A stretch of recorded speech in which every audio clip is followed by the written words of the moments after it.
So finally I can stop wearing this mask for COVID. Wow. Oh, but now people are wearing a mask because of the high levels of PM2.5 in Thailand. Sporadically the numbers are going off the scale, and today is another day when we've got high levels of 2.5.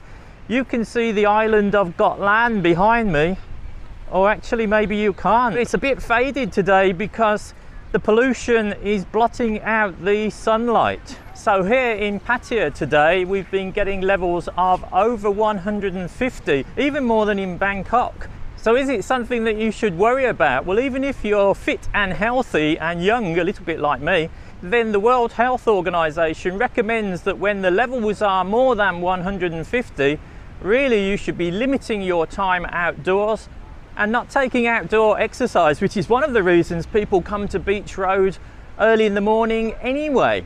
So what is causing all of this pollution in Thailand? Well, I have to say, to begin with, some of it isn't actually created in Thailand at all. Obviously the wind's bringing it across the borders from the surrounding Asian countries as well. But there has been a problem, particularly in the Chiang Mai in the northern Thailand area, with burning from the farms that happens around this time of year as they get rid of the debris and prepare to plant a new crop. And that is something that they've tried to control. They actually have an application called the Burn Check app, which is helping authorities from clamp down on illegal burning or farmers that are burning that don't need to. But still, in a recent count, they saw over 1,200 hotspots in Thailand. They've got a target to reduce that by 50% by the end of the year. Is that something they can really achieve? Obviously, in the big cities like the capital city of Bangkok, one of the major polluters is just the sheer amount of traffic, and also some of the old vehicles that just pump out from the exhaust, that black smoke that we're probably all familiar with. Well, in recent weeks, the local government has been having more checks on vehicles to try and control that, especially in Bangkok, checking for old vehicles that are pumping out that pollution. But I have to say that when you take a vehicle for inspection in Thailand, the check on the emissions from the exhaust are not the same as perhaps in America or parts of Europe. They leave the engine idling so that it's not really working, and they don't try that test at variable RPM. It's been recommended some days that people work from home or maybe carpool, car share, as a way of keeping the numbers down, or even using public transport a little bit more. But can it work? And then another contributor to the amount of air pollution has got to be the sheer amount of construction that's going on in Thailand at the moment. In Bangkok, all those new train lines, all those new roads. And here in Pattaya, the roads seem to be repaired almost non-stop. And that's causing dust to rise into the air. So the authorities are recommending that the contractors try to limit that. But is it something that's really going to happen?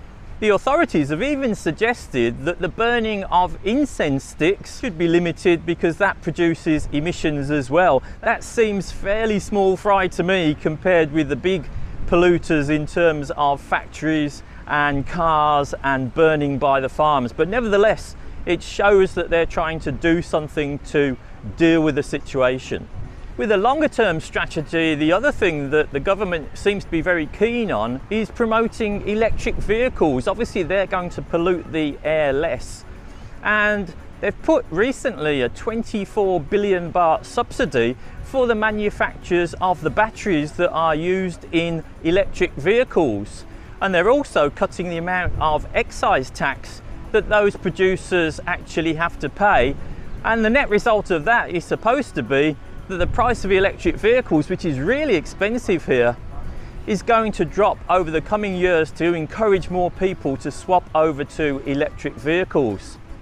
Other ways that you can reduce the amount of pollution is things like, well, trees are obviously a good idea, but in places like Pattaya at the moment, we seem to have more trees that are being cut down than trees that are being planted. Whether that's true or not, I'm not sure, but that is certainly a perception walking around the Beach Road area at the moment. One of the problems obviously at this time of year is that it's so dry that there's no rain that can counter the amount of dust flying about in the air.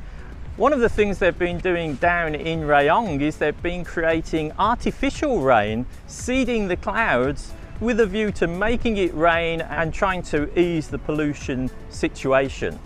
I think the government probably is taking it quite seriously, because at the current time, I'm talking to you in February 2023, the safe limit, according to the Thai authorities, is 50. But from June the 1st, they've decided to reduce that down to 37.5, which is still nowhere near the recommended limit for a clean city from the World Health Organization, but at least it's a step in the right direction. You might be able to see behind me, it's quite a windy day today, but normally Thailand is not that windy, which is probably one of the causes of the problems. Something to do with Thailand being close to the equator. And that means that alternative sources of energy are maybe a little bit more difficult to introduce in Thailand. They do have some wind farms, and you'd think on a day like today with this sea breeze, wind power might be something that could be increased over the coming period. They do have some wind farms. There's one at Hue Bong, which is one of the biggest, no, it's the biggest in the whole of Southeast Asia. So clearly the potential is there. There's also more and more homes in Thailand that are being built with solar panels, and with a sunny country like Thailand, that must be something worth looking at as well. But is there anything here and now that you can do if you're concerned about the amount of pollution in the air? Well, I've said before, the recommendation is not to go outside and exercise for prolonged periods, especially if you're in the high risk group for health. Is there anything else you can do? Well, some people I know have invested in an air purifier for the room. That's going to help. But even things like changing the filters on the air conditioning unit is going to help you a little bit. So there's people living here, they're on holiday, they're having a good time. Is the problem of air pollution something that should be worrying us? Or is it just something that the woke generation are bringing up to make us stressed about something else in our lives? What do you think? Is it a real issue? Can it be changed? Should we be worried about it? Let me know in the comments section below. But even when the weather's like this and the sky isn't quite as blue as it should be, it's still a great place to be. And I'm going to enjoy a nice leisurely stroll down the beach and watch the world go by in Pattaya. Thanks very much for watching. Try and support the channel if you can. See you very soon. Bye bye.